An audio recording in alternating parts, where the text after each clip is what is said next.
80 WPM की speed से dictation start होगी 3 सेकंड बाद। स्टार्ट। देश में जनगणना लंबे समय से लंबित है। विराम। सरकार अब इसकी योजना बना रही है। विराम। विपक्षी दलों ने जाति के आधार पर जनगणना कराने की मांग उठाई है। विराम।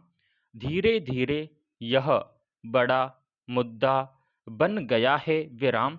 राष्ट्रीय स्वयंसेवक संघ ने अभी इसकी आवश्यकता जताई है। विराम। सरकार ने संकेत दिया है कि इस मुद्दे पर काम हो रहा है। विराम। वर्ष 2011 में जनगणना कराई गई थी। विराम। तब से अब तक उसी समय के आंकड़ों से ही काम चलाने की मजबूरी है। विराम। हालांकि उन आंकड़ों को सामाजिक, आर्थिक और जाति जनगणना के पलड़े में अप्रभावी, अधूरी और खराब प्रकृति का माना गया। विराम। जनगणना के आंकड़े संवेदनशील माने जाते हैं और इनका व्यापक असर होता है। विराम। खाद्य सुरक्षा, राष्ट्रीय सामाजिक सहायता कार्यक्रम और निर्वाचन क्षेत्रों का परिसीमन जैसी कई योजनाएं इन पर निर्भर होती हैं। विराम। आंकड़ों का उपयोग सरकारों के साथ उद्योग जगत और शोध संस्थाएं भी करती हैं। विराम। बदलते समय के साथ देश के सामने नई चुनौतियां हैं जिन्हें लेकर नीति निर्धारण की जरूरत है। विराम।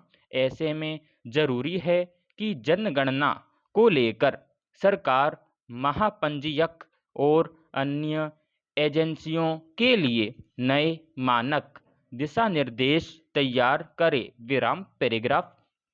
जून 2024 तक 233 देशों में से भारत उन 44 देशों में से एक था जिन्होंने इस दशक में जनगणना नहीं की थी। विराम। सरकार का कहना है कि कोरोना महामारी के कारण यह कवायद नहीं की गई। विराम। हालांकि 143 अन्य देशों ने इस काल में ही मार्च 2020 के बाद जनगणना की। विराम।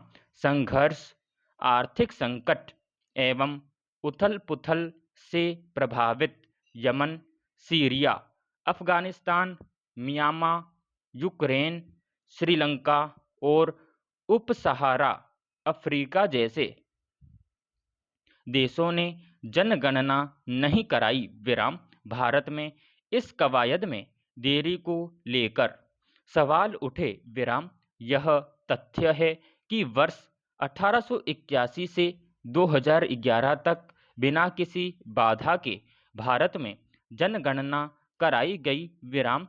सामाजिक, आर्थिक और जाति जनगणना पहली बार वर्ष 1931 में कराई गई थी। विराम। इसका उद्देश्य अभाव के संकेतकों की पहचान करने के लिए ग्रामीण और शहरी दोनों क्षेत्रों में भारतीय परिवारों की आर्थिक स्थिति के बारे में सूचनाएं जमा करना था। विराम।